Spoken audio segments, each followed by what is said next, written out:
Welcome to Chillin' 101. We hope this video helps.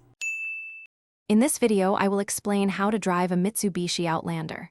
First, ensure your seat and mirrors are perfectly adjusted for your height and reach, giving you clear views all around.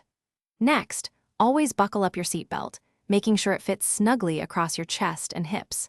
Take a moment to locate essential controls like the headlights, wipers, and hazard lights before you even think about starting the engine. To start your Outlander, place your foot firmly on the brake pedal.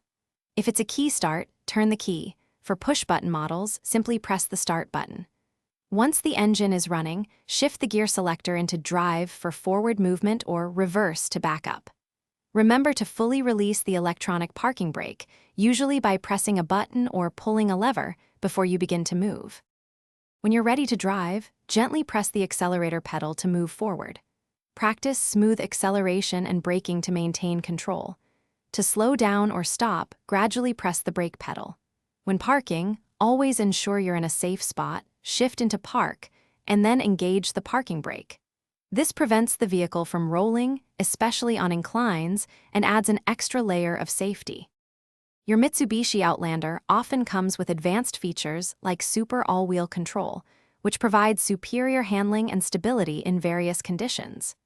Don't forget to explore the intuitive infotainment system for navigation, music, and hands-free communication.